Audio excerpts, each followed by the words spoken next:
नमस्कार, मी पंजाब डक. आज आहे 2 नोव्हेंबर 2025. मी जात आहे उज्जैनकडं. तर पाहू शकता उज्जैनकडे जात आहे. या ठिकाणून महाराष्ट्रातल्या शेतकऱ्याला अंदाज देणार, कारण की काय झालं की राज्यामध्ये महाराष्ट्राकडे सध्या पाऊस चालू आहे. तर बऱ्याच शेतकऱ्याचे फोन आले की हा पाऊस कधीपर्यंत चालू राहणार आहे. तर महाराष्ट्रातल्या शेतकऱ्याला सांगू इच्छितो की आज 2 नोव्हेंबर, काही ठिकाणी 3 नोव्हेंबरपर्यंत पाऊस राहील, काही ठिकाणी 4 नोव्हेंबरपर्यंत पाऊस राहील म्हणून हा अंदाज लक्षात घ्यायचा, आणि काही ठिकाणी 5 नोव्हेंबरपर्यंत पाऊस राहील म्हणून हा अंदाज सर्व शेतकऱ्यांनी लक्षात घ्यायचा. 7 नोव्हेंबरपासून राज्यातला पाऊस मध्ये उघडणार आहे म्हणून हा खास करून अंदाज लक्षात घ्यायचा. जाता जाता काय होणार आहे, म्हणजे जाता जाता महाराष्ट्रामध्ये काही जिल्ह्यामध्ये पाऊस पडणार आहे म्हणून हा अंदाज लक्षात घ्यायचा.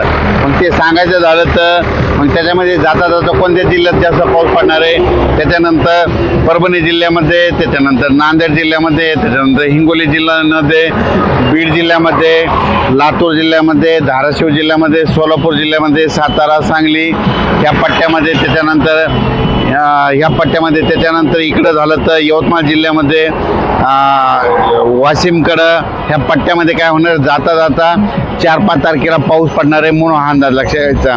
पण राज्यात सांगायचं झालं तर 7 तारखेच्या नंतर पाऊस कमी होणार आहे म्हणून खास करून हा अंदाज देखील महाराष्ट्रात सर्व शेतकऱ्यांनी लक्षात घ्यायचा. राज्यातल्या सर्व शेतकऱ्याला सांगू इच्छितो की राज्यामध्ये थंडी येणार आहे, पण ती कशी येणार आहे तर बऱ्याच जणांना वाटतं की सगळीकडे एकदा येईल, पण थंडी तशी नाही येणार.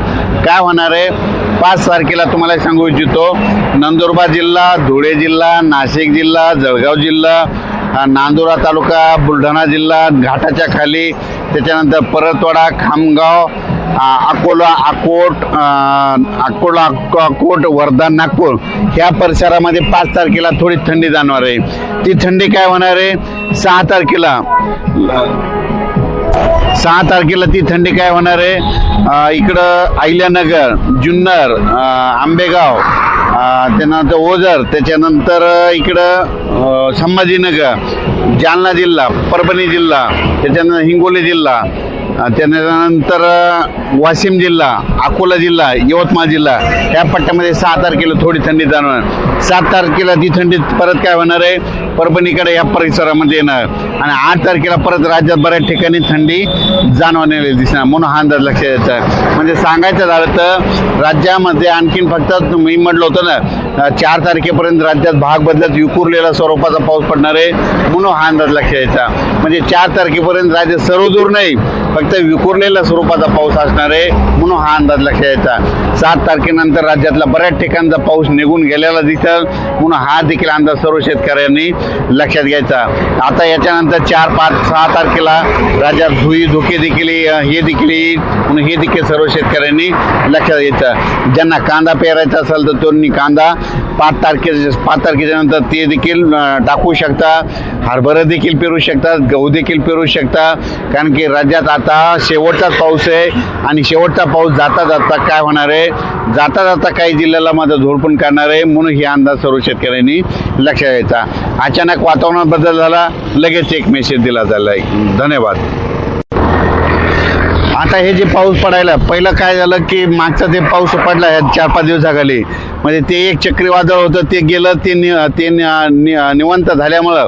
पण त्याच्यानंतर काय झालं, ते अरबी समुद्रातलं जे चक्रीवादळ आहे त्याच्यामुळं राहिलेल्या भागात काय व्हायलं आहे, तिथं जे बाष्प आहे त्याच्यामुळे हे आता 2-3 दिवस राज्यामध्ये विखुरलेल्या स्वरूपाचा पाऊस पडणार आहे म्हणून हे लक्षात घ्यायचं. सर्वदूर पडणार नाही, काही भागाला सोडून देखील देणार आहे म्हणून हा अंदाज लक्षात घ्यायचा. पण हा राज्यामध्ये म्हणजे आणखीन 4 तारखेपर्यंत दररोज वेगवेगळ्या भागात तुरळक ठिकाणी भाग बदलत विखुरलेल्या स्वरूपाचा पाऊस पडणार आहे, सर्वदूर काही पडणार नाही म्हणून हा अंदाज लक्षात घ्यायचा. राज्यातला पाऊस 7 तारखेच्या नंतर निघून जाण्यास तयार होणार आहे म्हणून हे देखील सर्व शेतकऱ्यांनी लक्षात घ्यायचं. अचानक वातावरण बदल झाला, लगेच एक मेसेज दिला जाईल. धन्यवाद. तसेच द्राक्ष शेतकऱ्याचे फोन आलेत की त्यांना फवारण्या करायच्या, तर फवारण्या करत असताना त्यांना सूर्यदर्शन 2-3 तास तरी लागतं.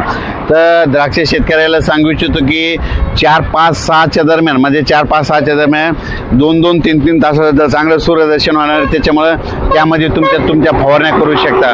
परत वीटभट्टीवाले शेतकऱ्याचे वीटभट्टी उत्पादकाचे फोन आले की राज्यामध्ये हा पाऊस कधी निघून जाणार आहे. सगळे कामगार देखील आलेले, त्या वीटभट्टी उत्पादकाला सांगू इच्छितो की राज्यात 7 तारखेच्या नंतर पाऊस निघून जाणार आहे, म्हणून हे देखील त्यांनी लक्षात येतं. त्याच्यानंतर बरेच कारखाने आहेत. आम्ही काल विघ्नर कारखाने गेलो होतो, तर त्याला जे ऊसतोड कामगार आहेत त्यांचे देखील फोन आले. तर पाऊस थोडाफार तुरळक ठिकाणी चालू आहे. तर ऊसतोड कामगारांना सांगू इच्छितो की आणखीन तुम्हाला 2-3 दिवस म्हणजे 4 तारखेपर्यंत या तुरळक पावसाला सामोरे जावं लागणार आहे. कारण की तुरळक पाऊस पडणार आहे, पण 7 तारखेच्या नंतर ते देखील पाऊस कमी होऊन जाणार आहे, निघून जाणार आहे. म्हणून ऊसतोड कामगारांनी देखील हा अंदाज सर्व शेतकऱ्यांनी लक्षात द्यायचा.